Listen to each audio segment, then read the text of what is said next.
నమస్తే బాబు, నమస్తే పాప, నమస్తే అక్కయ్య, నమస్తే చెల్లెమ్మ, నమస్తే నమస్తే నమస్తే నమస్తే. ఫ్యాన్ గుర్తుకే ఓటేద్దాం, మన వైఎస్ఆర్సీపీని గెలిపిద్దాం.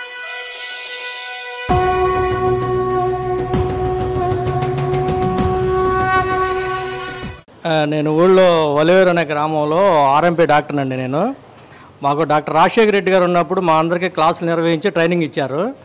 అయితే దానికి లైసెన్స్లు కూడా అది ప్రొవైడ్ చేస్తూ ఉన్నారు. ఈయన వచ్చిన తర్వాత, చంద్రబాబు నాయుడు గారు వచ్చిన తర్వాత ఈ మొత్తం క్యాన్సిల్ చేయించేసి మీ బతుకు మీరు బతకండి అని చెప్పారు. ఇదొకటి. ప్రత్యేక హోదా అని చెప్పారు. ప్రత్యేక హోదా కావాలా, ప్రత్యేక ప్యాకేజీ కావాలన్నారు. ప్రత్యేక ప్యాకేజీ తీసుకొని వాళ్ళు జేబుల్లోకి వేసుకున్నారు. ప్రత్యేక హోదా గాలికి వదిలేశారు. ప్రత్యేక హోదా ఇస్తే చదువుకున్న పిల్లలు ఉన్నారు, కాలేజీ స్టూడెంట్స్ ఉన్నారు, అందరూ ఉన్నారు, ఉద్యోగాలు వస్తుంటాయి. ఏమీ లేదు, అడుక్కునే పరిస్థితి వచ్చిందనమాట. అది ఇంటికో ఉద్యోగం అన్నారు, తన కొడుకు ఇచ్చుకున్నాడు, కానీ ఏ ఒక్క స్టూడెంట్ కూడా ఉద్యోగం ఇచ్చిన దాఖలు లేవు. ఏముందండి, మంత్రి అంటే ఏముంటుంది, ఉదయం వచ్చి వెళ్తుంటాడు పోతుంటాడు, అంత తప్పితే ఏముందాడ.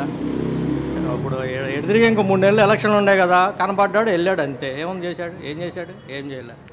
ఈసారి జనం నాడి కానీ అన్నిటి కానీ జగన్కే ఉందండి.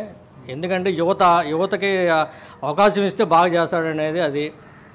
ఇప్పుడు వీళ్ళంటే 40 సంవత్సరాల అనుభవం అన్నాడు. 40 సంవత్సరాల అనుభవం దోచుకుంటంలో తప్పితే దేంటో లేదు అనుభవం. అంతా ఎలక్షన్ స్టంట్ అండి, అంత తప్పితే ఏముండదు. ఎలక్షన్ అంతా అయిపోయిన తర్వాత మళ్ళీ మామూలు చేతిలో క్యాబేజీ పెడతాడు అంతే.